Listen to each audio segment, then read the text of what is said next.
تیسرا عنوان سال نو کا جشن یا محاسبہ نفس۔ اس موضوع کو سمجھنے سے پہلے ہم یہ ایک بات ذہن میں رکھیں کہ اللہ رب العزت نے ہم سب کو جو اسلامی تہذیب نعمت کے طور پر عطا فرمائی ہے، اس تہذیب نے کبھی ہمیں ایسی رسومات اور ایسی جاہلی رسومات کا سبق نہیں دیا ہے جس سے ایک انسان کا وقت ضائع ہوتا ہو اور مال ضائع ہوتا ہو۔ اسلامی تہذیب کے ہر حکم میں بے شمار حکمتیں پنہاں ہیں،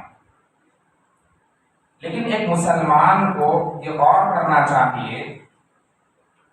کہ مجھے اللہ نے اسلامی تہذیب عطا فرمائی ہے،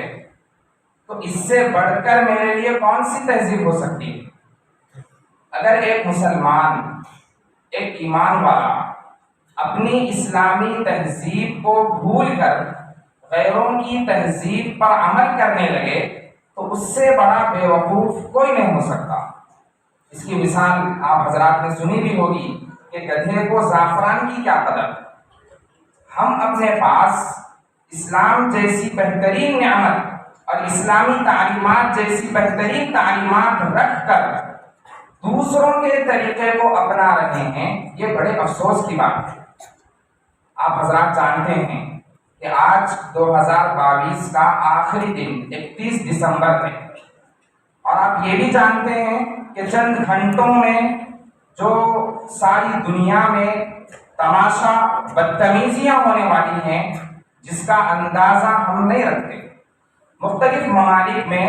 پتہ نہیں ایسی کون سی تبدیلی 12 بجنے کے بعد آ جاتی ہے کہ لوگ اپنے آپ کو ایسا پیش کرتے ہیں گویا کہ وہ ان کو ایک بہترین قسم کی زندگی مل گئی ہے۔ اے ایم اور پی ایم کی تبدیلی سے، 1 منٹ کی تبدیلی سے پتہ نہیں دنیا میں ایسا کون سا کارنامہ پیش آتا ہے جس کی بنیاد پر صرف غیر نہیں بلکہ مسلمان بھی ایک دوسرے کو مبارکبادی دینے پر مجبور ہو جاتے ہیں۔ واٹس ایپ کے ذریعے سے، پروفائل پک کے ذریعے سے، اسٹیٹس کے ذریعے سے، انسٹاگرام اور فیس بک کے ذریعے سے پتہ نہیں کتنے مسلم نوجوان ہیں جو ایک دوسرے کو نئے سال کی مبارکباد دیتے ہیں۔ میں آپ کو بتاؤں کہ یہ تبدیلی ہے، ایسا نہیں کہ ہم سال بدل رہا ہے تو ایسا تو نہیں ہوگا کہ سورج دن میں نکلنے کے بجائے رات میں نکلنا شروع ہو جائے۔ دن بدل رہا ہے، تاریخ بدل رہی ہے، مہینہ بدل رہا ہے، دنیا نہیں بدل رہی ہے۔ ایسا نہیں ہوگا کہ زمین اوپر چلے جائے گی اور آسمان نیچے آئے گا، ایسی کوئی تبدیلی نہیں ہوگی۔ لیکن بے وقوفانہ حرکت آج ہمارے معاشرے میں ہے کہ ایک دن کی اور ایک مہینے کی تبدیلی، بس 2022 2 ہٹا کر 3 لگا دیں گے تو اس میں ایسا کون سا کارنامہ پیش آ رہا ہے کہ ہم مبارکبادیوں پر تلے ہوئے ہیں، کیک کاٹنے پر مصر ہیں، ایک دوسرے کو معافی تلافی کرنے پر واٹس ایپ کے ذریعے سے تلے ہوئے ہیں۔ میرے دوستوں بزرگوں، شاعر نے بڑا خوب کہا ہے، اے نئے سال بتا تجھ میں نیا پن کیا ہے، ہر طرف خلق نے کیوں شور مچا رکھا ہے۔ کوئی نیا پن نہیں ہے، لیکن یہ ہماری بے وقوفی ہے کہ نئے سال کی آمد پر ہمارے مسلم معاشرے میں جو تباہ کاریاں، جو بدتمیزیاں آج رائج ہے، یہ اس بات کا ثبوت ہے کہ آج کا مسلمان اسلامی تہذیب کی دھجیاں اڑا رہا ہے، اور یہ بات اس بات کا ثبوت دے رہا ہے کہ وہ مغربی تہذیب کا دل دادا ہے۔ عزیزان محترم، میں آپ کو بتاتا چلوں کہ ان سارے چیزوں کے پیچھے جو کام کر رہا ہے وہ مغربی تہذیب ہے، چاہے وہ ہیپی نیو ایئر کیوں نہ ہو، چاہے وہ ہیپی اینیورسری کیوں نہ ہو، چاہے وہ برتھ ڈے کیوں نہ ہو، ان سارے طریقوں کو ایجاد کرنے والا مغربی تہذیب ہے، اور آج مسلمان ان سارے طریقوں کو اپنا رہا ہے جو مغربی تہذیب بتا رہا ہے۔ میرے بزرگوں، اس وقت کا سب سے بڑا المیہ اور سب سے بڑا افسوس ہمارے لیے یہ ہے کہ ہم اپنی اسلامی تہذیب کو چھوڑ کر مغربی تہذیب کو اپنا رہے ہیں، جس کے بارے میں حضرت علی میاں ندوی رحمۃ اللہ علیہ نے اپنی کتاب میں لکھا ہے کہ ایک یورپ کا مغربی ممالک کا پروفیسر، اس کی ایک مرتبہ ہندوستانی فلسفی سے ملاقات ہوئی، تو اس ہندوستانی فلسفی سے ملاقات کے موقع پر اس پروفیسر جارڈ نے اپنی مغربی تہذیب میں بننے والی مصنوعات اور مشینوں کا ذکر کر کے وہ فخر کرنے لگا اور کہنے لگا کہ ہم نے ایسی مشینیں ایجاد کی ہیں کہ ہم مہینوں کا سفر دنوں میں کر سکتے ہیں اور دنوں کا سفر گھنٹوں میں کر سکتے ہیں، گھنٹوں کا سفر منٹوں میں کر سکتے ہیں۔ وہ اپنی تہذیب اور اپنی چیزوں کو بیان کر کے فخر کرنے لگا۔ ساری بات سن کر ایک ہندوستانی فلسفی کہنے لگا کہ میں مانتا ہوں بے شک تم لوگ ہوا میں پرندوں کی طرح اڑتے ہو اور زمین اور پانی کے اندر مچھلیوں کی طرح تیرتے ہو، لیکن تم پر افسوس ہے کہ آج تک تمہیں زمین پر انسانوں کی طرح جینا نہیں آیا، تمہیں زمین پر انسانوں کی طرح جینا نہیں آیا۔ میرے دوستوں بزرگوں، جو تہذیب زمین پر انسانوں کی طرح جینا نہیں جانتی ہے، آج ہم اس تہذیب کو فالو کر رہے ہیں، حالانکہ ہمارے پاس نبی کریم صلی اللہ علیہ وسلم کی وہ تعلیمات ہیں کہ اللہ کے نبی علیہ السلام نے نہ صرف ہمیں زمین پر انسان کی طرح جینا سکھایا ہے، بلکہ ہمیں فرشتہ صفت انسان بننے کے لیے وہ تعلیمات اور وہ سنتیں بتائی ہیں کہ جس کو چھوڑ کر ہم آج دوسروں کی تہذیب کو اپنا رہے ہیں۔ میرے دوستوں بزرگوں، آج جو رات نیو ایئر نائٹ کے نام سے مشہور ہے، آپ جانتے ہیں کتنا مال ضائع ہوتا ہے، کتنے نوجوان وقت کو ضائع کرتے ہیں، کتنے ایسے لوگ ہیں جو آج ساری رات شراب نوشی میں، ساری رات پٹاخے بازی میں، آتش بازی میں گزار دیتے ہیں اور فجر کی نماز سے بالکل بے پرواہ ہوتے ہیں۔ آپ تھوڑا سا غور کیجیے، سال بدل رہا ہے لیکن آخرت تباہ ہو رہی ہے، سال بدل رہا ہے لیکن دل کے اندر ایمان کمزور ہوتا جا رہا ہے، سال بدل رہا ہے لیکن اسلامی تہذیب کو چھوڑ کر مغربی تہذیب سے قریب ہوتے جا رہے ہیں۔ اس موقع پر میرے دوستوں بزرگوں، ہمیں اسلامی شریعت، اسلامی تہذیب کیا سبق دیتی ہے، اس طرف توجہ دینا ضروری ہے۔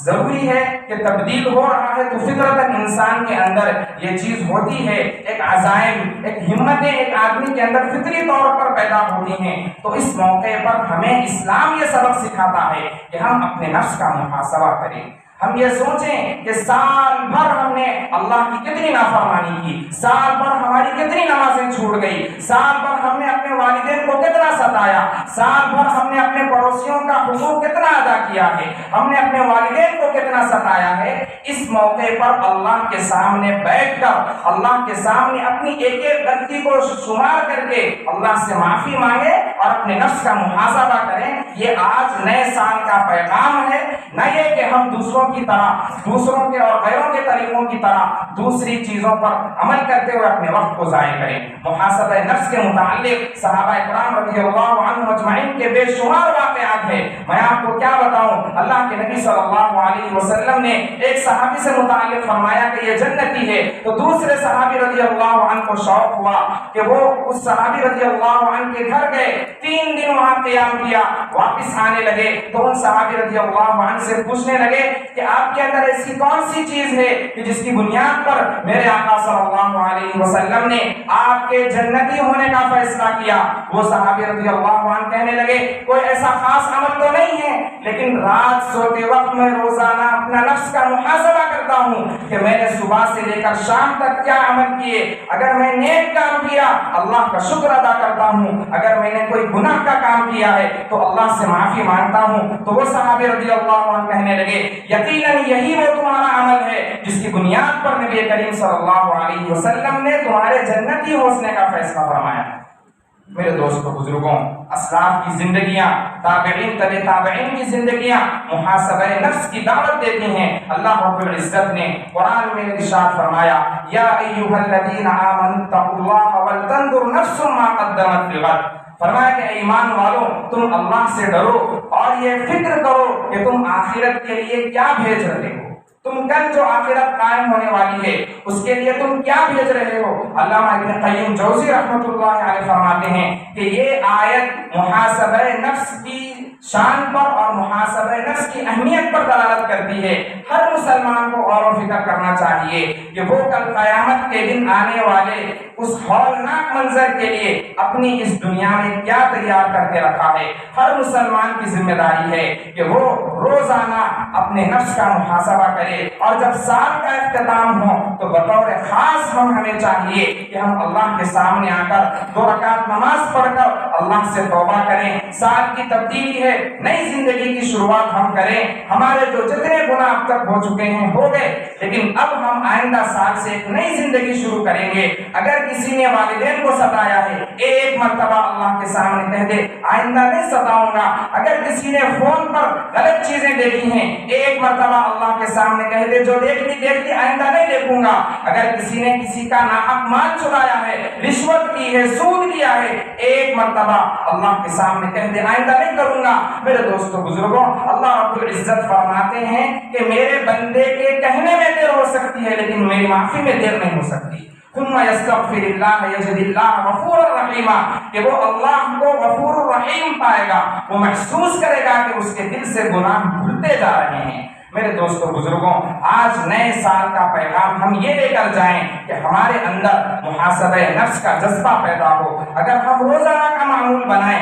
رات سوتے وقت جب بستر پر جائیں اپنے نفس کا محاسبہ کریں۔ یہ صحابہ رضی اللہ عنہم اجمعین کا وہ طریقہ ہے جس طریقے کو اپنا کر پتہ نہیں کتنے لوگوں نے اپنے لیے جنت کا فیصلہ کر لیا ہے۔ اس لیے میرے محترم دوستوں، ہم اس بات کو بڑی سنجیدگی سے لیں اور آج رات جو ہونے والی تباہ کاریاں ہیں اس سے اپنے آپ کو بچائیں، اپنے بچوں کو بچائیں اور اپنے خاندان کو بچائیں۔ اور فیس بک، واٹس ایپ پر جو میسیجز ہم بھیجتے رہتے ہیں جس میں ہمارا وقت ضائع ہوتا ہے اللہ کے لیے، اس میں وقت ضائع کرنے کے بجائے ہم اللہ کے سامنے آ کر نماز پڑھ کر دعائیں کریں۔ ہو سکتا ہے کہ ہمارے اس عمل سے اللہ رب العزت ہمارے آگے آنے والی زندگی میں خوشیاں اور آگے آنے والی زندگی میں کسی قسم کی تکلیف سے ہم سب کی حفاظت فرمائیں۔ اللہ رب العزت سے دعا ہے کہ اللہ رب العزت ہم سب کو کہنے سننے سے زیادہ عمل کرنے کی توفیق نصیب فرمائیں، اور اس نئے سال کی آمد پر ہم سب کو اپنے نفس کا محاسبہ کرنے کی توفیق نصیب فرمائیں۔ وآخر دعوانا الحمد للہ رب العالمین۔